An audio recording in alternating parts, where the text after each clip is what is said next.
I call these presentations an American housewife in Syria for a reason. It's because I am an American. I consider myself a patriotic American.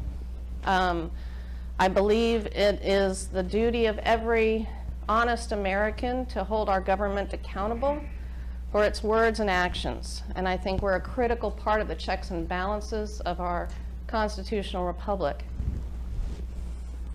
I am a housewife. I am not paid by anyone for anything. I spend a lot of time washing dishes and cleaning the house and picking vegetables in the garden and that kind of thing. I do not represent any movement, organization, corporation, denomination, other nation. Vladimir Putin does not pay me. Nobody pays me. My husband and I, he's a handyman. He fixes houses. He pays for most of my trips to Syria, although we have received some help from friends and family, which we really appreciate. I started researching Syria in 2012, in November of 2012, as a matter of fact. This is a map of where I've been. I'll show it to you in a minute. In 2012, at the end of that year, the Arab Spring, as it was called, was in full swing. I had been kind of watching it on the evening news, had seen Colonel Gaddafi get tortured and killed. And at that time, I thought it just seemed kind of fishy. I didn't really know anything about the Middle East much, but I knew enough about Saudi Arabia that I felt that if a freedom and democracy movement had skipped it by, that maybe there was something fishy going on. And so I decided to just dig in my heels a little bit and, as an American, try to learn a little bit about the Middle East and what was happening there. At that time, on the news, we were told President Bashar al-Assad of Syria would be next. And at any moment, he would get pulled out of whatever bunker he was hunkering down in, and he would be eviscerated by the peaceful protesters, and a new dawn of freedom and democracy would come to Syria.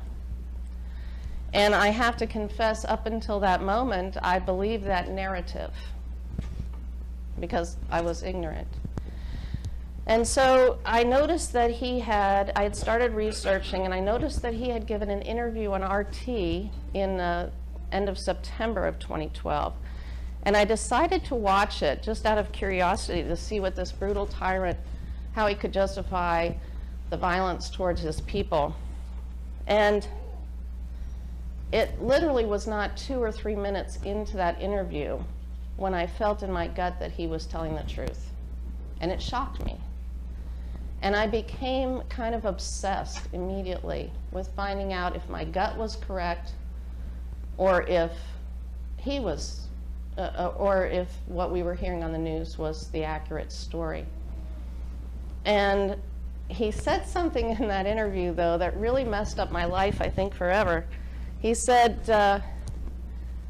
basically anybody can be president, but I'm Syrian. I was born in Syria, and I'll die in Syria.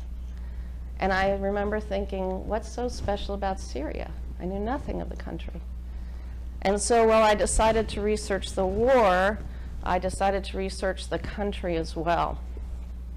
And the more I found out about Syria itself, the more fascinating in the country itself I became. So since that time, I've put in 5 years, well over 6,000 hours of research. I have conducted hundreds of interviews on the phone and via Skype, etc., with Syrians, both in Syria and outside of Syria. I've put in a lot of time researching, government documents, media reports from all over the world, listened to every speech that President Assad has done and the opposition has done. I've really tried my best to be as well-rounded a researcher as I could be. But after 4 years of that, I decided it was necessary for me to go and see if what I thought was going on matched reality on the ground.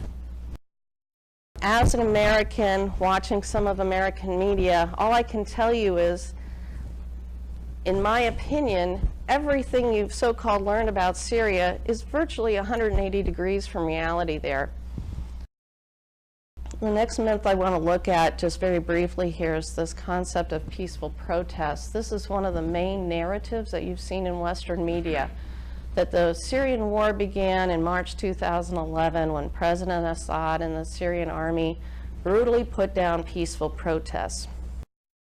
I was just on the phone this morning with a friend in Homs, and I said, you know, please put your mind back to the very, very, very start.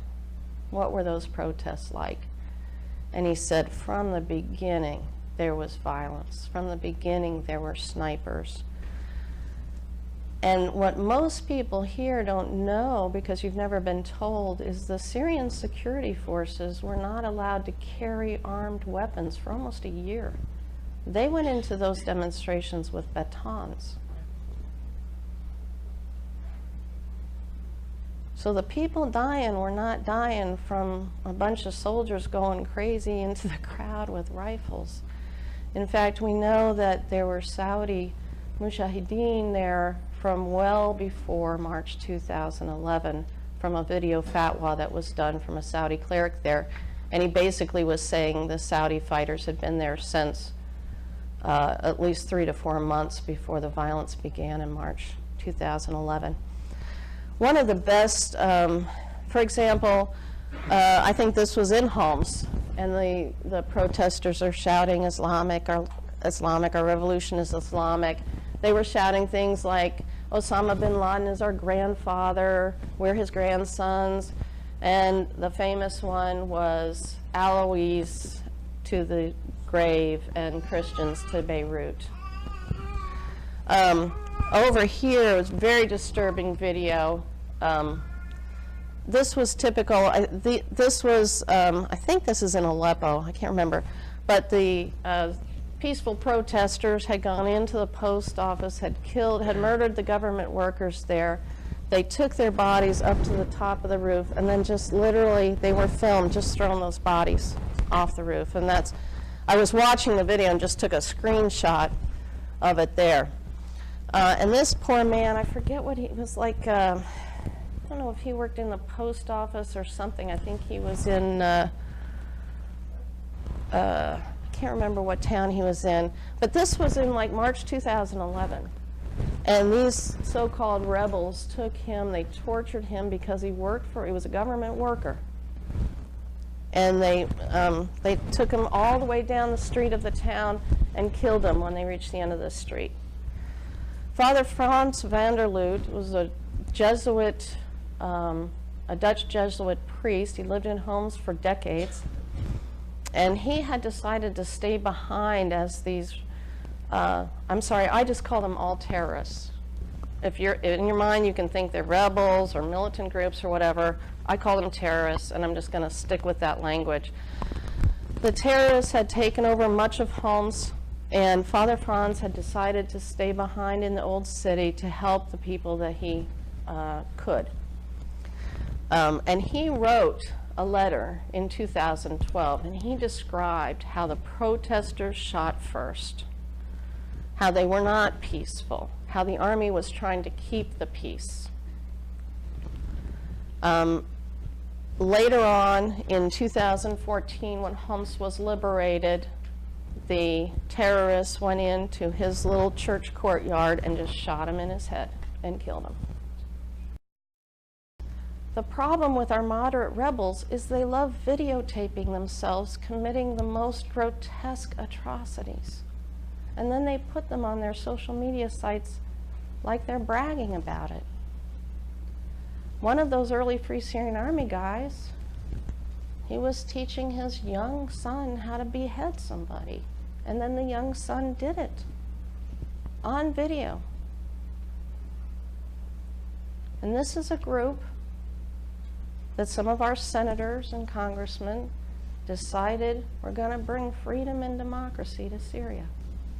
And they were going to use our weapons and our money and our training and our help to do it. Channel 4 in England produced a documentary about the Farouk Brigade. And at one point, they're looking at these high-resolution satellite imagery photos. And even the journalist was like, wow, that's surprising. Somehow they've obtained high-resolution satellite imagery. No, it's not surprising. They have help.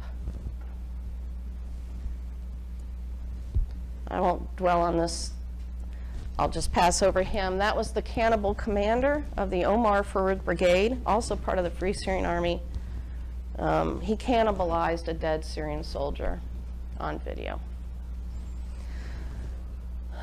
Moderate. It's our moderates.